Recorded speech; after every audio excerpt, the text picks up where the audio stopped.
Alright. Any move again.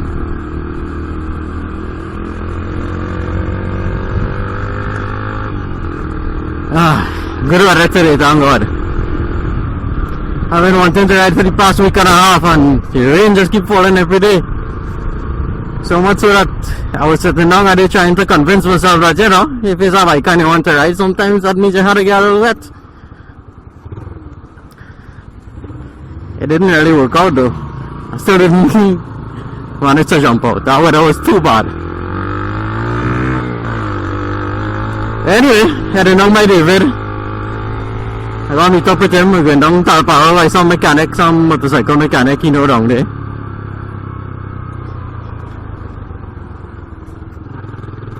And yeah, see what happens after that.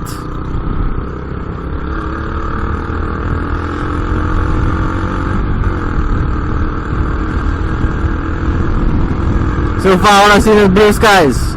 Few clouds, but you know, if it busts, it busts. I'm taking my wet today. I wanna ride. Yeah, I got wet. And now yeah, it's a puddle. What the hell? Yeah, visor just get dirty there. Anyway, all I part it, I guess.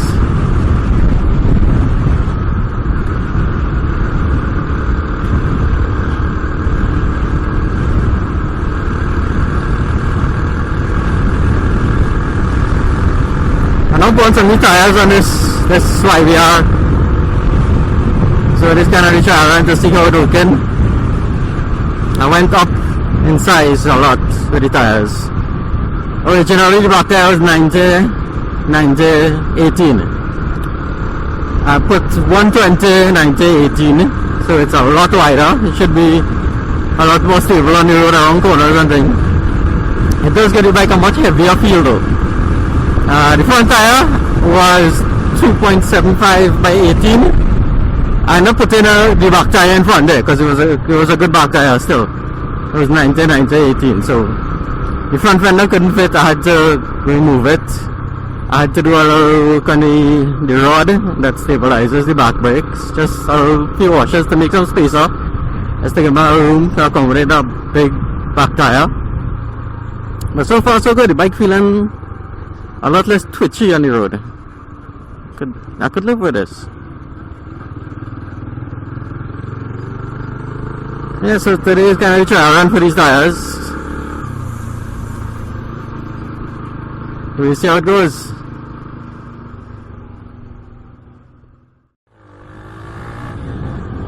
Alright, we're on the move. In Talparo, I'm now heading to go and try and pick some Calabash there. Serious Calabash run taking place. Now leave by the mechanic with David.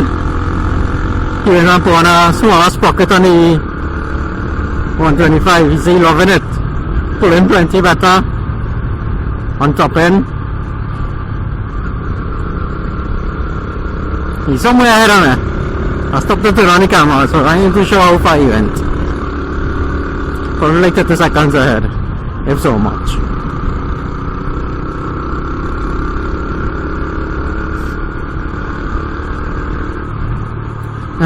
So yeah, down Talparo for a second time. Last time I come down here, pick up a Calabash. I stop and ask somebody for a plastic bag to put it in because I couldn't ride it if I didn't have a bag on me. So I put my Calabash in the bag and I ride it when I bird. And about halfway up bird, I watch him every man, I see the bag flopping around.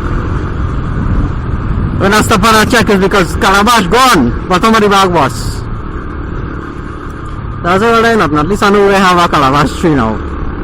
So I could go and sight up, pick a Calabash, make the little bowl and show my children. But them, you know what them kind of thing. Them grew up in this modern age and they ain't know nothing about no Calabash bowl or nothing. So I can make it and show them.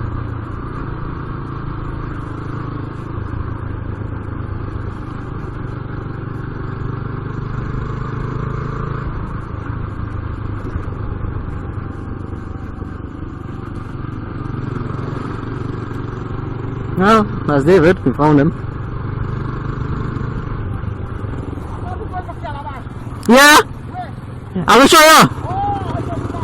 No.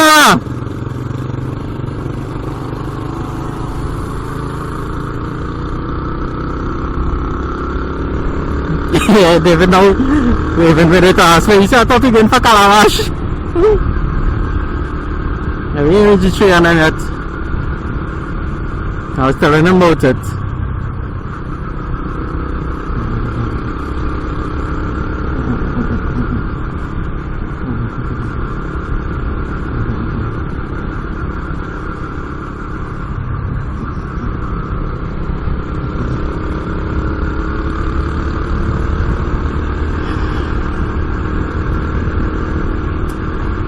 I don't know, I made a few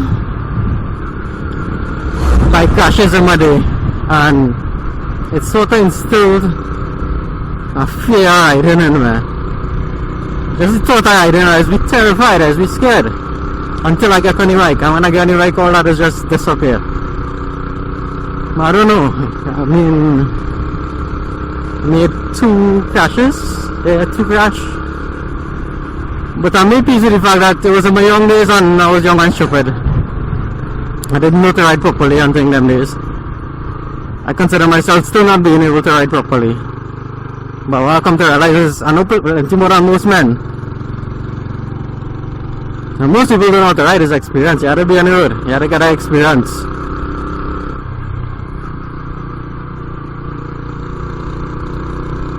The only way you could do it is to do it.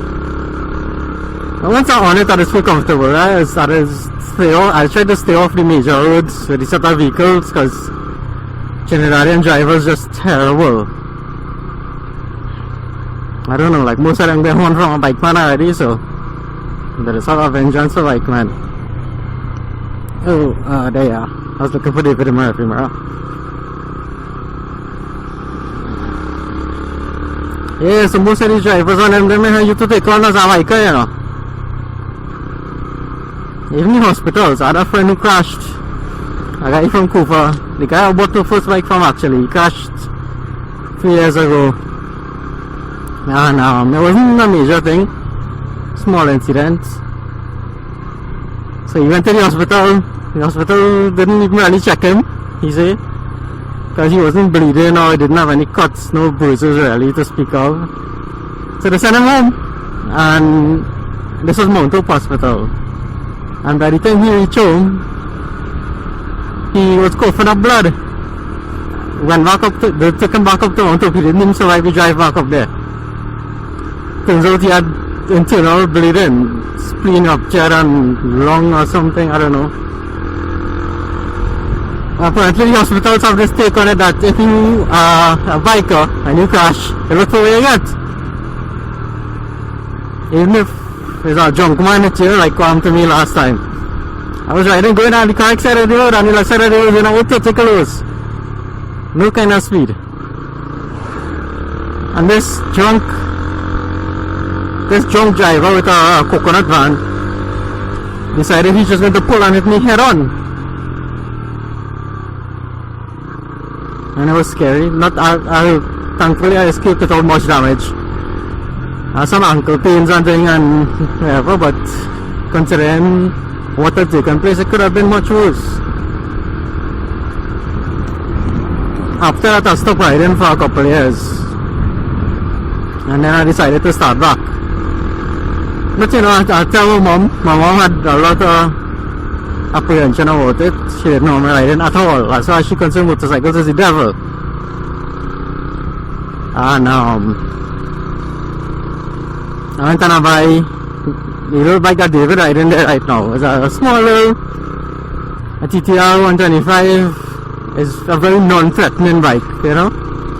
It doesn't look big and aggressive, but it's a motorcycle and it will get you where you need to go. I bought that and I started riding off-road. So the first few times I would put it on the back of my cousin's van. And we would go, and when we get away from the traffic and all that, up in the bush, we'd offload it and I would ride until, you know, eventually my confidence built back up and the making of the videos, of these videos, really helped my mom too. Because I don't understand my mom's position. She's not well, she's had a brain tumor for the past 20 some years. And she's in constant pain every day. And I'm an only child, so basically, and she had me when she was very young, so you could say me and she grew up together. And yeah, when she watches videos and things, she see, well, it's nothing that she had built up in her mind. It was no big dangerous life or that type situation I was going and getting myself in. I was just cruising along doing about 30-40 on my little bike in the bush and whatnot. So she was like, okay, well, you know, she started to get a little more comfortable with it. My fiance as well was very apprehensive about me getting a motorcycle, because all the motorcycle men she know is big bike, is fast bike, and you know, it's life or death, and they're running as a woman and drinking as a rum. But she knows me better than that now. She know I'm not on that kind of vibes. I just wanna ride. I just like it. Like to go a little exploring and a little off-road. So she has started to get a lot more comfortable with it. So now when I say, well, babe, I'm gonna jump out for a little ride, she don't be worried too much, or mom don't be worried too much. In my younger days when I tell my mom, I'm going for a ride, and I couldn't even tell her. I said, sneak out the house, roll the bike into the road while she's still sleeping and start it and go. Because if I home and I tell her I'm going for a ride, it's one return auntie story and we'll talk hard again. Be careful, rain looking like you're going for ting. She was just paranoid. And at that age, I didn't care. I was like 25. But as I say, with age brings wisdom. I'm now, 2 days ago I turned 34, I think. Yeah, 34. Oh, there's a calabash tree. Let's see if it has any calabash. There's a dude sitting on there. I've seen some calabash.